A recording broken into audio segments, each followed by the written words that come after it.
अवधूत चिंतन श्री गुरुदेव दत्त. श्रोतो नमस्कार.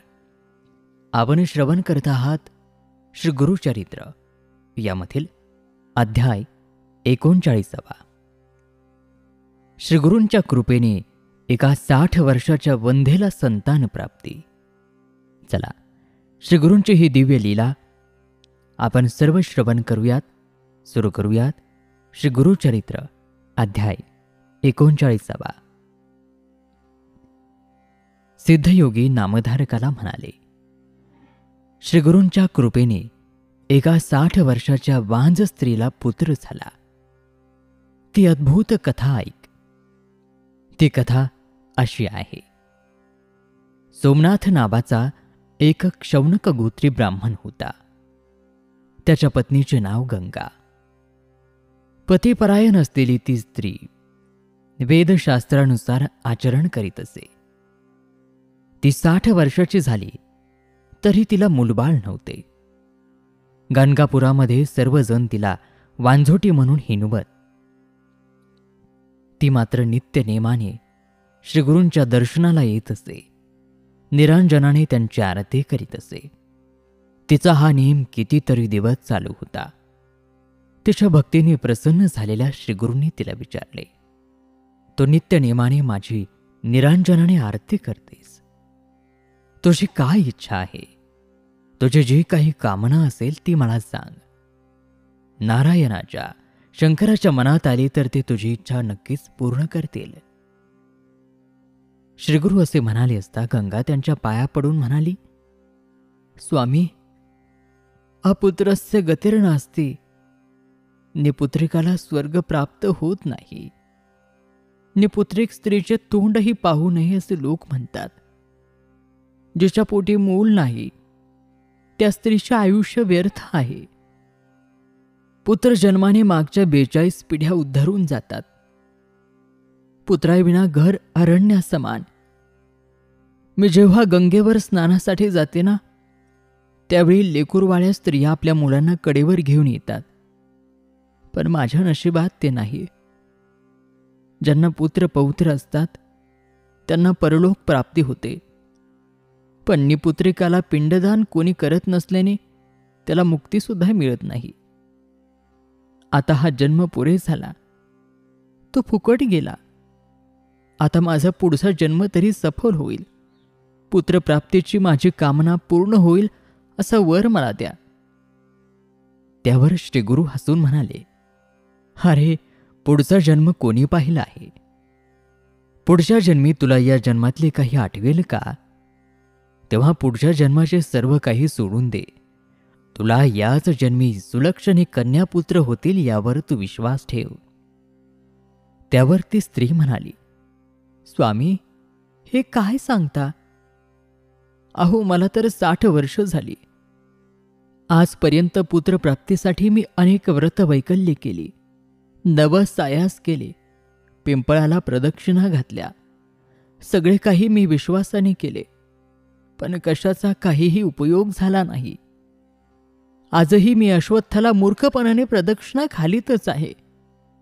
या नाही तर पुढच्या जन्मी तरी अश्वत्थ सेवा फळाला यावी. आता मी 60 वर्षांची झाली. माझा विटाळही गेला आणि असं असतानाही याच जन्मी मला पुत्रप्राप्तीचा आशीर्वाद दिलात. तुमच्या शब्दांवर तरी मी अविश्वास कसा दाखवू? श्रीगुरू म्हणाले, अश्वत्थ सेवा महापुण्यकारक आहे. ती कधीही व्यर्थ जात नाही. तू अश्वत्थाची निंदा करू नकोस. आमच्यासह अश्वत्थाचीही तू सेवा कर. तुला नक्कीच पुत्रप्राप्ती होईल. आता आम्ही सांगतो तसे कर. तू नित्यनेमाने भीमा अमरज संगमावर जा. तेथे अश्वत्थ वृक्ष आहे. आम्ही दररोज अनुष्ठानासाठी तेथे जात असतो. तू आमच्यासह अश्वत्थ वृक्षाची सेवा कर. तेथे अश्वत्थ रूपाने प्रत्यक्ष नारायणाचे वास्तव्य आहे. मला अश्वत्थाचे महात्म्य सांगा, अशी त्या स्त्रीने विनंती केली. त्यावर श्रीगुरू म्हणाले, अश्वत्थाची निंदा कधीही करू नये. त्याचे महात्म्य फार मोठे आहे.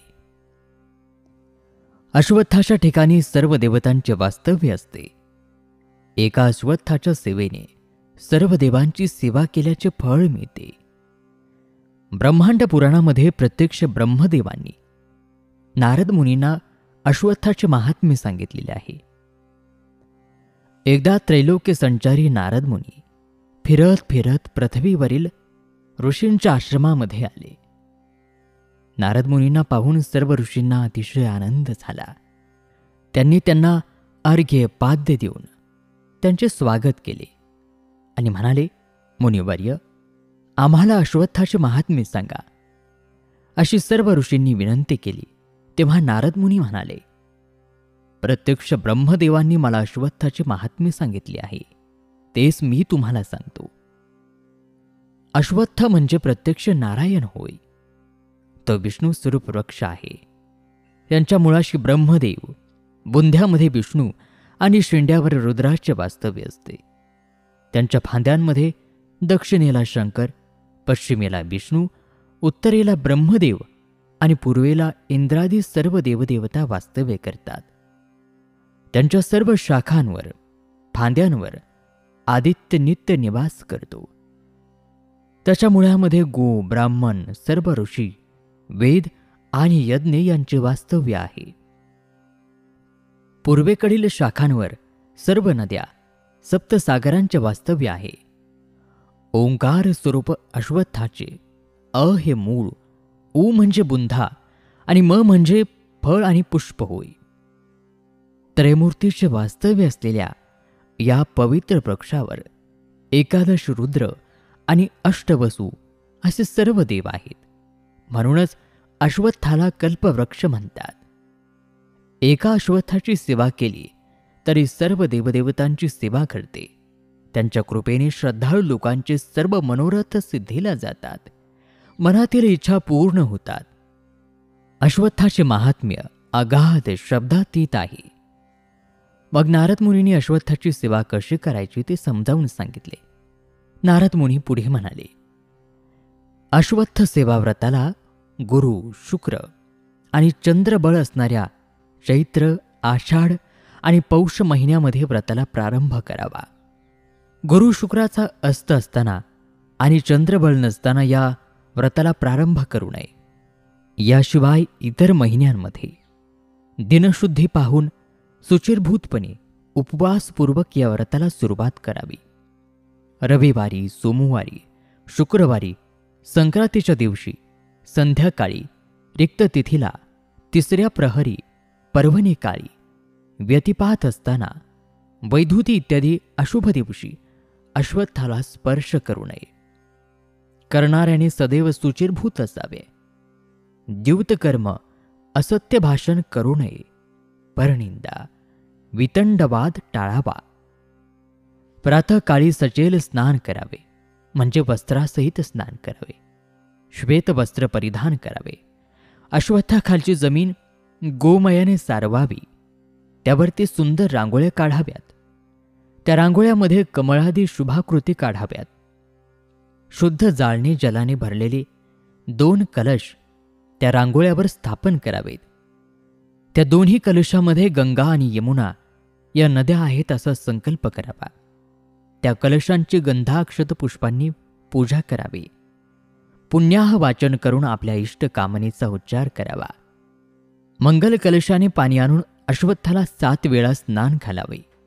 मग पुन्हा स्नान करून अश्वत्थाची पुरुष सूक्त मंत्रांनी षोडशोपचारे यथासांग पूजा करावी. त्यावेळी लक्ष्मीसहित अष्टभुजा नारायणाचे ध्यान करावे.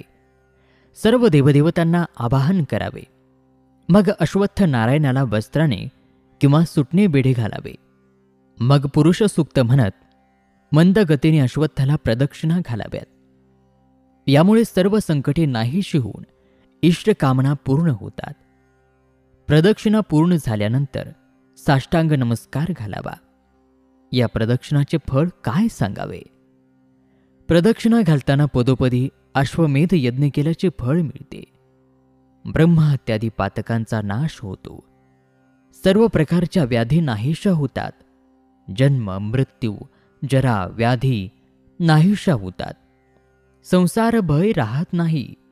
ग्रह पीडा होत नाही. ज्याला पुत्राची इच्छा असेल त्याला उत्तम पुत्र संतान प्राप्त होते. शनिवारी अश्वत्थ वृक्षाखाली मृत्युंजय जप केला तर अपमृत्यू टळतो, पूर्ण आयुष्य प्राप्त होते. अश्वत्थ वृक्षाखाली बसून शनी अष्टक स्तोत्र म्हटल्यास शनीची पीडा होत नाही, साडेसातीचा त्रास होत नाही. अश्वत्थ वृक्षाखाली मंत्रपाठ केल्यास वेदपठनाचे पुण्य मिळते. जो अश्वत्थाची स्थापना करतो त्याची 42 कुळे उद्धारून स्वर्गाला जातात. अश्वत्थ वृक्ष तोडणे महापाप आहे. असे कृत्य करणारा मनुष्य आपल्या पितरांसह नरकाला जातो. अश्वत्थ वृक्षाखाली होम हवन केले तर महायज्ञाचे पुण्य प्राप्त होते. अश्वत्थाला जेवढ्या प्रदक्षिणा घातल्या तेवढ्याच त्याच्या दशांश हवन करावे. हवनाच्या दशांश ब्राह्मण भोजन घालावे. हे सर्व केल्यानंतर व्रताचे उद्यापन करावे. सोन्याचा अश्वत्थ वृक्ष विधीपूर्वक ब्राह्मणाला द्यावा. सबस्त धेनूचे ब्राह्मणाला दान द्यावे. अश्वत्थाखाली तिळाची रास करून वस्त्राने ती झाकावी आणि ती ब्राह्मणाला दान द्यावी.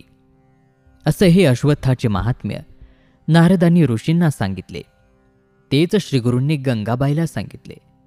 मग श्रीगुरू तिला म्हणाले, अश्वत्थाचे महात्म्य असे आहे, ज्याच्याजवळ भावभक्ती आहे त्याला शास्त्रोक्त फलप्राप्ती होईलच. अशा प्रकारे मग श्रीगुरूंनी गंगाबाईला अश्वत्थ महात्म्य सांगितले. मग तिला ते म्हणाले, आता तू संगमावर जा आणि अश्वत्थ सेवा कर, तुला कन्या आणि पुत्र प्राप्त होतील.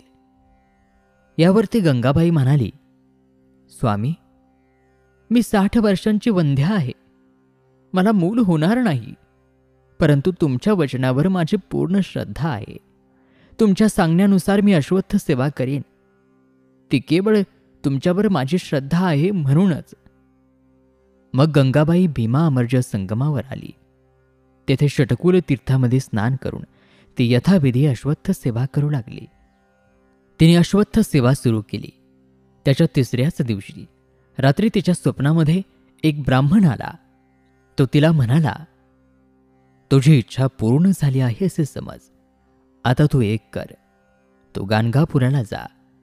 तेथे श्रीगुरू आहेत, त्यांना तू 7 प्रदक्षिणा घालून नमस्कार कर. मग ते तुला जे देतील ते भक्षण कर. आता उशीर करू नकोस, लवकर जा. गंगाबाई स्वप्नातून जागी झाली. तिला सगळे स्वप्न आठवले. 4थ्या दिवशी अश्वत्थाची सेवा करून ती गाणगापुरात श्रीगुरूंच्याकडे आली. तिने श्रीगुरूंना प्रदक्षिणा घालून नमस्कार केला. श्रीगुरूंनी प्रसन्न हास्य करून तिच्या ओटी 2 फळं घातली आणि तिला ते म्हणाले, ही फळे तू आनंदाने खा. तुझे काम झाले म्हणून समज. आता तू भोजन करून जा. तुला मी कन्या आणि पुत्र दिले आहेत. तुझी इच्छा लवकरच पूर्ण होईल. प्रथम व्रताचे यथासांग उद्यापन कर आणि मग ती फळे खा. श्रीगुरूंनी सांगितल्याप्रमाणे गंगाबाईने व्रताचे उद्यापन केले, दानधर्म केला आणि काय आश्चर्य, 60 वर्षाची ती वंध्या गंगाबाई ऋतुमती झाली. पुढे 3 दिवस श्वेतवस्त्र परिधान करून मौन व्रत स्वीकारून एकांतात राहिली. 4थ्या दिवशी सुस्नान करून ती आपल्या पतीसह श्रीगुरूंच्या दर्शनाला गेली. तिने श्रीगुरूंची यथासांग पूजा केली. तेव्हा श्रीगुरूंनी तिला पुत्रवती भव असा आशीर्वाद दिला. 5व्या दिवशी पतिसंग करून ती गर्भवती झाली. ही बातमी गावात सर्वांना समजतात त्यांना मोठे आश्चर्य वाटले. केस पिकलेली 60 वर्षांची वंध्या गर्भवती झाली. हे केवळ भक्तवरद त्रयमूर्ती नरसिंह सरस्वतींचीच कृपा. त्यांची मनोभावी सेवा केली तर अशक्य काय, या सर्व गोष्टींची सर्वांना खात्री पटली. सोमनाथालाही खूप आनंद झाला. त्याने तिच्या गर्भारपणातील सर्व विधी यथासांग पूर्ण केले. यथाकाली ती प्रसूत झाली. तिला कन्यारत्न झाले. सोमनाथाने खूप दानधर्म केला. 10 दिवसांनी गंगा आणि सोमनाथ आपल्या कन्येला घेऊन श्रीगुरूंच्या दर्शनाला आले. त्यांनी आपल्या कन्येला श्रीगुरूंच्या पायावर घातले. तेव्हा प्रसन्न झालेल्या श्रीगुरूंनी त्यांना आशीर्वाद दिला, ही तुमची कन्या शतायुषी होईल. हिला परमज्ञानी पती मिळेल. हिला सर्व प्रकारचे ऐश्वर्य प्राप्त होतील. दक्षिणेचा राजा हिच्या दर्शनाला येईल. हिला पुत्र पौत्र प्राप्त होतील. श्रीगुरूंनी असा आशीर्वाद दिला. त्यावेळी गंगाबाई हात जोडून म्हणाली, स्वामी, तुमच्या कृपाशीर्वादाने मला कन्या झाली. आता मला पुत्र व्हावा अशी माझी इच्छा आहे. श्रीगुरू तिला म्हणाले, तुला कसला पुत्र हवा आहे?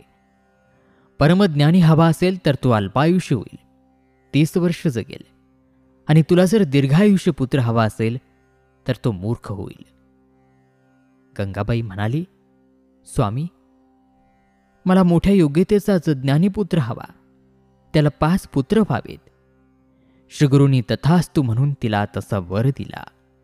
गंगा आणि सोमनाथ यांना अतिशय आनंद झाला.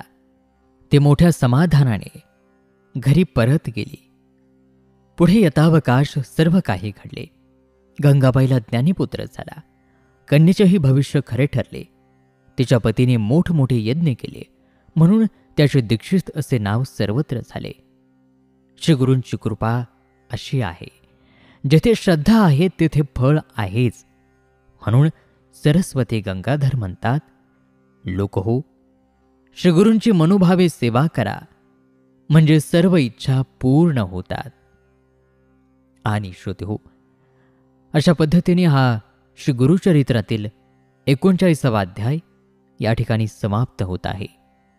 हा अध्याय, ही कथा तुम्हाला कशी वाटली कॉमेंट करून नक्की सांगा. त्याचबरोबर आपल्या काही समस्या किंवा आपल्याला काही माहिती हवी असेल तर देखील आम्हाला कॉमेंट करून नक्की सांगा. आम्ही त्याविषयी आपले नक्कीच समाधान करू. चला तर मग पुन्हा भेटूयात पुढील व्हिडिओमध्ये श्री गुरुचरित्रातील पुढील अध्यायासह. तोपर्यंत नमस्कार, धन्यवाद. श्री गुरुदेव दत्त.